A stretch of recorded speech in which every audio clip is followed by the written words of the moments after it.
오늘은 3월 17일 수요일입니다.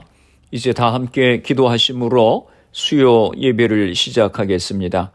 거룩하신 아버지 하나님, 은혜와 사랑을 감사합니다. 오늘 한 날도 주님의 은혜 가운데 지켜주시고 이 저녁 시간에 온라인으로 주님을 예배하게 하시니 감사합니다. 이 시간 주님께서 이 자리에 임재하셔서 하나님의 은혜를 경험하는 복된 귀한 시간이 되게 하여 주시옵소서. 사순절을 지나고 있습니다. 나를 위하여 고난당하시고 십자가를 지신 주님을 기억하며 우리 자신들의 죄를 회개하며 거룩한 자녀의 삶을 살아갈 수 있도록 은혜를 허락하여 주시옵소서. 예수님의 이름으로 기도드리옵나이다. 아멘. 오늘 우리에게 주시는 하나님의 말씀은 마태복음 11장 25절에서 30절까지 말씀입니다. 제가 봉독해 드리겠습니다. 그때 예수께서 대답하여 이르시되 천지의 주제이신 아버지여, 이것을 지혜롭고 슬기 있는 자들에게는 숨기시고 어린아이들에게는 나타내심을 감사하나이다. 옳소이다. 이렇게 된 것이 아버지의 뜻이니이다. 내 아버지께서 모든 것을 내게 주셨으니 아버지 외에는 아들을 아는 자가 없고 아들과 또 아들의 소원대로 계시를 받는 자 외에는 아버지를 아는 자가 없느니라. 수고하고 무거운 짐진 자들아, 다 내게로 오라. 내가 너희를 쉬게 하리라. 나는 마음이 온유하고 겸손하니 나의 멍에를 메고 내게 배우라. 그리하면 너희 마음이 쉼을 얻으리니 이는 내 멍에는 쉽고 내 짐은 가벼움이라 하시니라. 아멘. 할렐루야. 모두 평안하셨지요? 지난주 수요일에는 마태복음 10장의 말씀을 보았습니다. 예수님께서 12 제자를 부르시고 그들을 세상에 파송하셨습니다. 예수님은 공생애의 70%의 시간을 제자들을 훈련하시고 양육하시는 데 사용하셨습니다. 예수님의 세계를 복음화시키시는 방법은 제자화였습니다. 오늘도 주님은 우리들 한 사람 한 사람들을 주님의 제자로 부르십니다.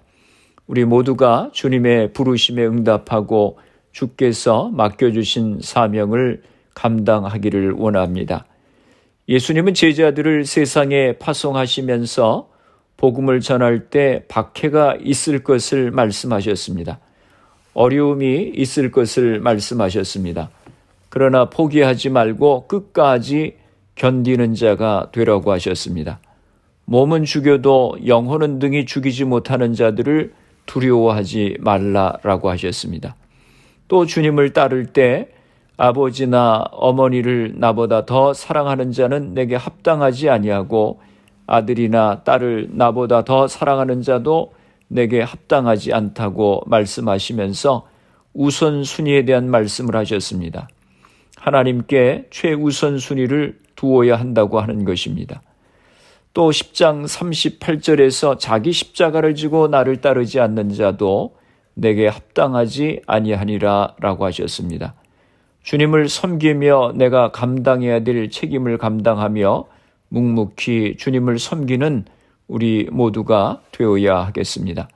특별히 사순절에 제자의 도를 생각하며 그렇게 순종할 수 있기를 바랍니다. 오늘은 마태복음 11장 말씀입니다. 2절에서 6절의 말씀은 예수님의 정체성에 대한 세례 요한의 질문입니다. 세례 요한은 감옥에 갇힌 상태에서 예수님의 사역에 대해 줄곧 관심을 가졌습니다.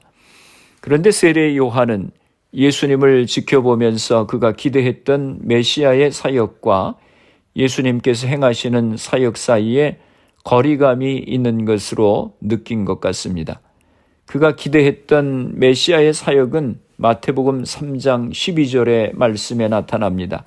손에 키를 들고 자기의 타작마당을 정하게 하사 알곡은 모아 곳간에 들이고 쭉정이는 꺼지지 않는 불에 태우시리라. 세례 요한은 메시아가 오시면 자기의 백성과 그렇지 않은 자들을 구분하시는 심판을 집행하실 것이라고 생각한 듯합니다. 그런데 예수님이 행하시는 사역은 주로 기적을 행하시고 죄인들을 심판하시기보다는 용서하시고 그들과 식탁 교제를 나누시는 모습들을 이었습니다. 그래서 요한은 이분이 정말 메시아이신가 하는 의구심을 갖게 된 것입니다. 그래서 제자들을 보내서 오실 그이가 당신 이오니까 우리가 다른 일을 기다리까? 라고 물었습니다. 그때 예수님께서 이렇게 대답하십니다. 4절과 5절입니다. 예수께서 대답하여 이르시되 너희가 가서 듣고 보는 것을 요한에게 알리되 맹인이 보며 못 걷는 사람이 걸으며 나병 환자가 깨끗함을 받으며 못 듣는 자가 들으며 죽은 자가 살아나며 가난한 자에게 복음이 전파된다 하라. 예수님의 이 대답은 이사야서 35장 5절과 6절 그리고 이사야서 61장 1절의 말씀을 반영한 것입니다. 이사야서 35장 5절 6절 말씀입니다. 그때에 맹인의 눈이 밝을 것이며 못 듣는 사람의 귀가 열릴 것이며 그때 저는 자는 사슴같이 뛸 것이며 말 못하는 자의 혀는 노래하리니 이는 광야에서 물이 솟겠고 사막에서 시내가 흐를 것임이라. 이사야서 61장 1절입니다.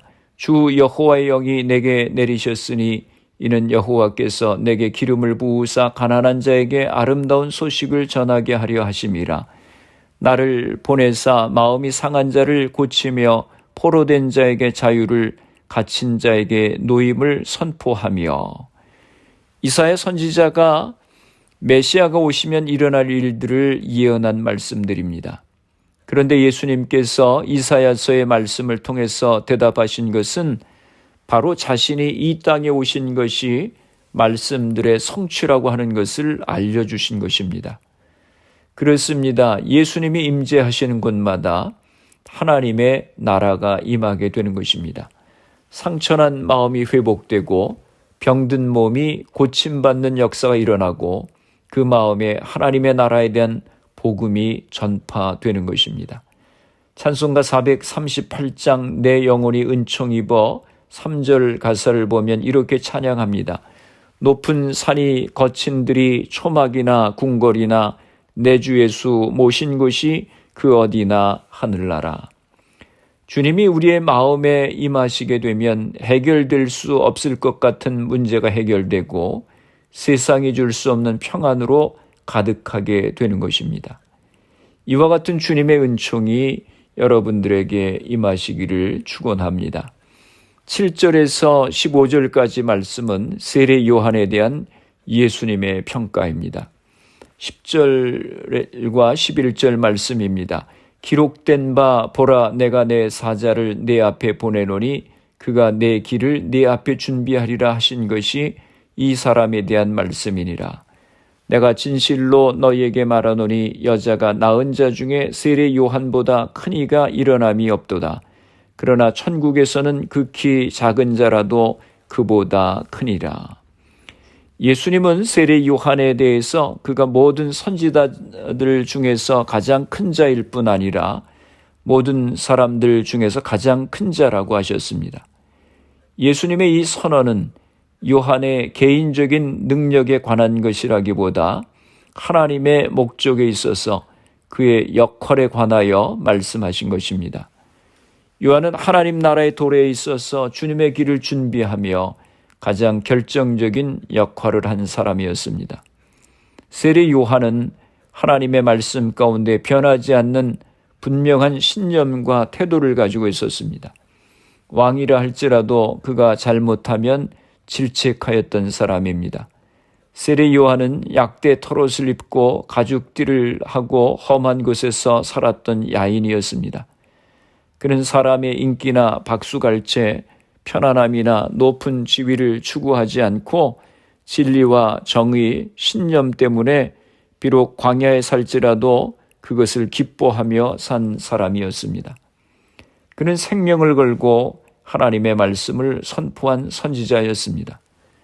그는 예수님이 인간을 구원하기 위해 육신을 입고 오시는데 그 길을 영접한 사람이었습니다. 높은 것을 낮게 하고 낮은 것을 높게 하는 역할을 한 사람이었습니다. 오늘 우리도 예수님의 마음을 품고 예수님을 우리의 삶의 왕으로 모시고 세례 요한과 같이 주님의 나라를 위해서 헌신하는 우리 모두가 되어야 하겠습니다. 16절에서 24절은 복음을 거부하는 사람들의 이야기입니다. 예수님과 세례 요한을 통해서 하나님의 말씀을 선포하셨는데 거기에 반응하지 않는 당시의 사람들의 모습에 대해서 말씀하셨습니다. 복음에 응답하지 않는 그들의 모습을 그 당시 아이들이 장터에서 놀이하던 모습에 비유하여 설명을 하십니다. 16절과 17절입니다. 이 세대를 무엇으로 비유할까? 비유하건대 아이들이 장터에 앉아 제 동물을 불러 이르되 우리가 너희를 향하여 피리를 불어도 너희가 춤추지 않고 우리가 슬피 울어도 너희가 가슴을 치지 아니하였다 함과 같도다. 그 당시 아이들은 어른들을 흉내내서 장터에서 친구들을 불러 모아서 결혼식 놀이와 장례식 놀이를 했습니다. 서로 배역을 정하고 역할을 정했습니다. 신랑을 만들고 신부를 만들고 피리를 불고 춤추며 놀이를 했습니다. 또 장례식 놀이를 했습니다. 아이고 아이고 하면서 가슴을 치면서 장례식 흉내를 내면서 놀이를 했습니다. 놀이를 하다가 아이들이 자기의 배역이 마음에 들지 않는다든지 또는 리더가 마음에 들지 않으면 말을 듣지 않았습니다. 피리를 불어도 춤을 추지 않고 곡을 하면 가슴을 치는 역할을 하라고 해도 가슴을 치지도 않았습니다. 예수님은 아이들의 놀이를 보시면서 아이들이 반응하지 않는 그 모습이 바로 그 당시의 백성들의 모습과 같다고 하셨습니다. 예수님은 하나님의 말씀에 회개하지 않고 하나님 앞에 돌아오지 않는 두 도시를 책망하시면서 이스라엘 백성들의 완악함과 교만함을 책망하십니다. 20절과 21절입니다. 예수께서 권능을 가장 많이 행하신 고울들이 회개하지 아니하므로 그때 책망하시되 화 있을진저 고라시나 화 있을진저 벳세다야 너희에게 행한 모든 권능을 두로와 시돈에서 행하였더라면 그들이 벌써 베옷을 입고 제에 앉아 회개하였으리라. 예수님께서 책망하시는 고라신과 벳세다는 갈릴리 북쪽 해안에 위치한 도시들입니다. 예수님은 그곳에서 많은 기적을 행하시고 말씀을 전하셨습니다. 그럼에도 불구하고 이 도시들은 회개하지 않았습니다. 그래서 고라신과 벳세다의 완악한 모습을 두로와 시돈에 비교합니다. 두로와 시돈은 이방 도시들입니다. 그리고 이들 두 도시는 구약에서 자신들의 부요함에 눈이 멀어서 하나님을 거역한 교만한 이방 도시들입니다. 그런데 갈릴리의 도시들인 고라신과 벳세다의 불신앙이 이방 도시들인 두로와 시돈의 경우보다 더 심각하다고 하는 것입니다. 그들은 하나님의 백성으로서 메시아의 그 많은 기적들을 보고서도 회개하지 않았는데 만약 그러한 기적들을 두로와 시돈이 보았다면 그들은 벌써 회개하였을 것이라고 하는 것입니다. 또 가버나움은 예수님의 갈릴리 사역의 중심 기지로서 예수님께서 가장 많은 이적들을 행하신 도시 중에 하나였습니다. 그런데 이 중심 기지마저도 예수님의 사역에 대해 반응하지 않았습니다. 그래서 예수님은 가버나움의 교만을 책망하십니다. 23절입니다. 가버나움아 내가 하늘에까지 높아지겠느냐 음부에까지 낮아지리라. 내게 행한 모든 권능을 소돔에서 행하였더라면 그 성이 오늘까지 있었으리라. 구약에서 소돔과 고모라 땅은 죄악으로 인해서 하나님께서 유황불로 심판하신 도시입니다. 그런데 가버나움의 교만한 모습을 소돔에 비교하십니다. 가버나움의 교만이 소돔보다 더하다고 하는 것입니다. 왜냐하면 예수님께서 행하신 많은 기적들을 소돔에서 행하셨다면 소돔이 그처럼 멸망하지 않았을 것이라고 하는 것입니다. 여기서 우리가 깨달아야 할 것이 있습니다. 그것은 회개하지 않으면 심판을 받게 된다고 하는 것입니다. 기적과 권능을 본 것보다 더 중요한 것은 회개하고 변하는 것입니다. 복음을 믿고 회개하고 변화되는 것, 이보다 중요한 것은 없습니다. 복음을 거부하는 불신앙의 자리에 있지 말고 회개하며 주님의 보혈로 깨끗함을 받아야 하는 것입니다. 25절에서 30절은 예수님의 초청입니다. 28절입니다. 수고하고 무거운 짐진 자들아 다 내게로 오라. 내가 너희를 쉬게 하리라. 전에는 예수님께서 나를 따르라 라고 말씀하셨는데 여기서는 내게로 오라 라고 다정하게 초청하십니다. 수고하고 무거운 짐진 자들아 다 내게로 오라 라고 말씀하셨습니다. 여기서 무거운 짐이라고 하는 것은 특별히 예수님 당시에 바리새인들의 엄격한 구두 율법입니다. 마태복음 24장 3절에 말씀합니다. 또 무거운 짐을 묶어 사람의 어깨에 지우되 자기는 이것을 한 손가락으로도 움직이려 하지 아니하며. 바리새인들은 율법을 해석한 613가지의 계명을 가지고 백성들에게 무거운 짐을 지웠습니다. 율법 자체는 경건한 유대인들에게는 즐거움이었습니다. 시편 119편 103절에 말씀합니다. 주의 말씀의 맛이 내게 어찌 그리 단지요 내 입의 꿀보다 더 다니이다. 또 119편 105절에도 말씀합니다. 주의 말씀은 내 발의 등이요 내 길의 빛이니이다.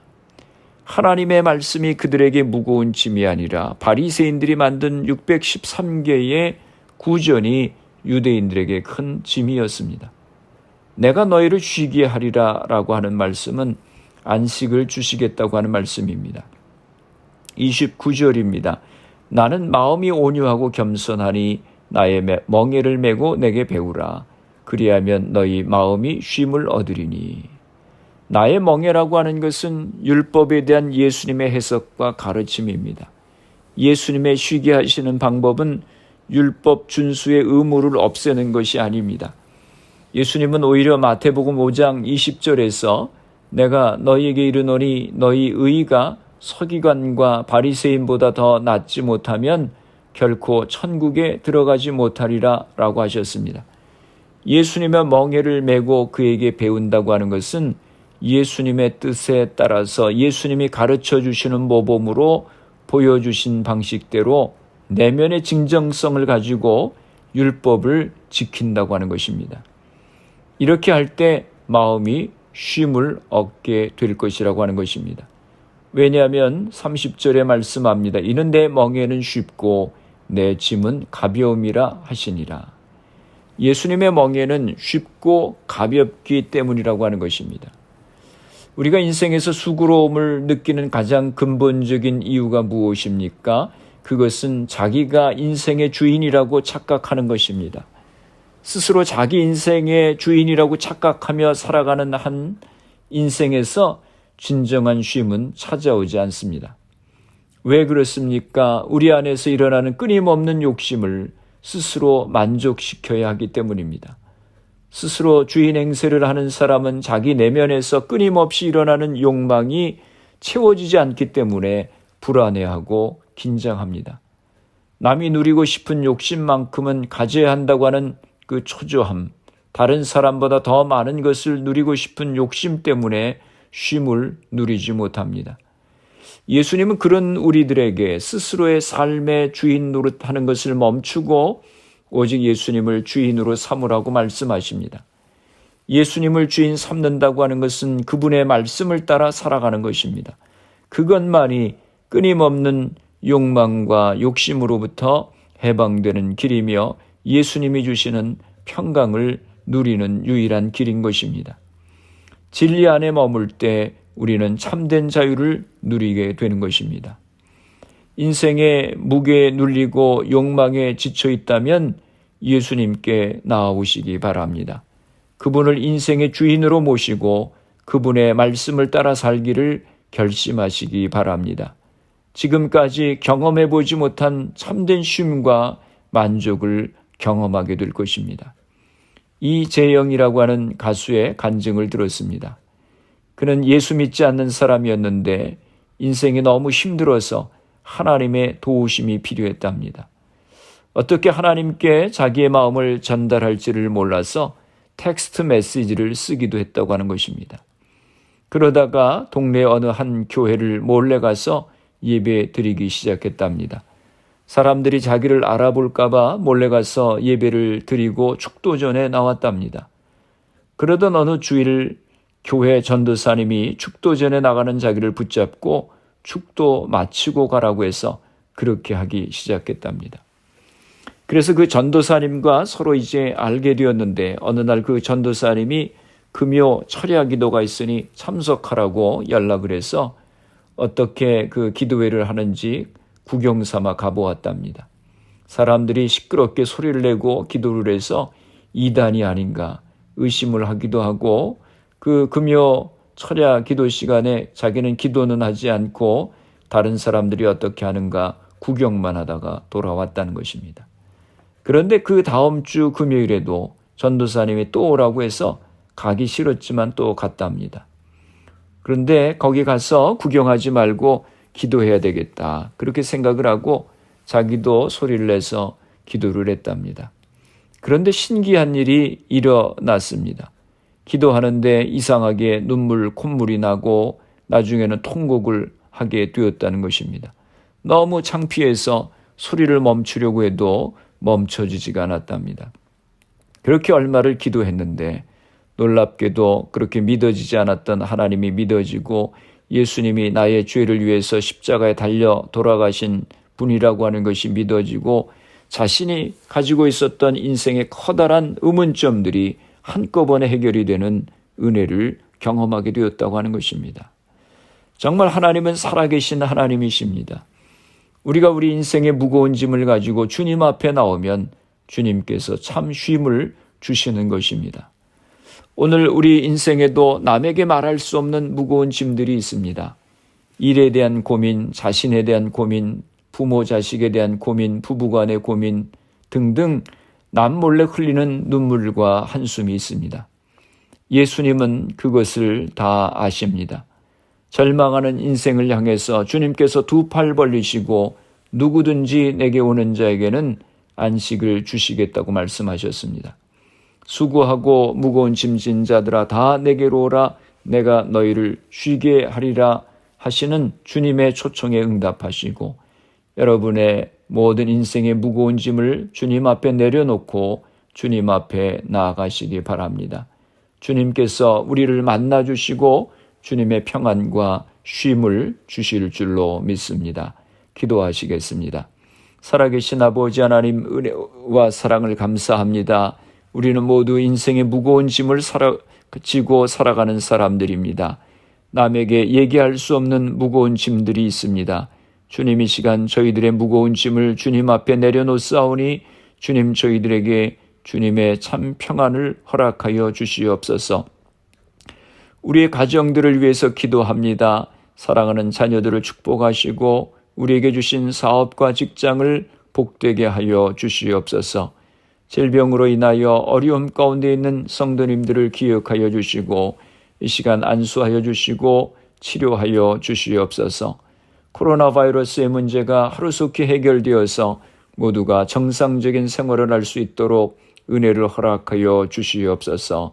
예수님의 이름으로 기도드리옵나이다. 아멘. 주기도문 하심으로 수요 기도회를 마치겠습니다. 하늘에 계신 우리 아버지여 이름이 거룩히 여김을 받으시오며 나라가 임하시오며 뜻이 하늘에서 이루어진 것 같이 땅에서도 이루어지이다. 오늘 우리에게 일용할 양식을 주시옵고 우리가 우리에게 죄 지은 자를 사하여 준 것 같이 우리 죄를 사하여 주시옵고 우리를 시험에 들게 하지 마시옵고 다만 악에서 구하시옵소서. 나라와 권세와 영광이 아버지께 영원히 있사옵나이다. 아멘. 수요 예배를 마쳤습니다. 오늘 밤도 주 안에서 평안한 밤 되시기를 바랍니다. 수요 예배 후 개인적으로 10분 이상씩 기도하시기 바랍니다. 우리의 모든 인생의 무거운 짐을 주님 앞에 맡기고 믿음 가운데 살아갈 수 있도록 기도하시고 가정과 자녀들, 직장과 사업을 위해서 질병으로 고생하시는 성도님들의 회복을 위해서 기도해 주시고 또 교회를 위해서 기도해 주시기 바랍니다. 미국과 대한민국 조국을 위해서 기도해 주시고, 그리고 코로나 바이러스를 위해서 애쓰는 의료진들, 봉사자들, 위정자들 위해서 기도해 주시고, 코로나 백신 접종이 순조롭게 잘 진행되어서 코로나가 속히 퇴치될 수 있도록 기도해 주시기 바랍니다.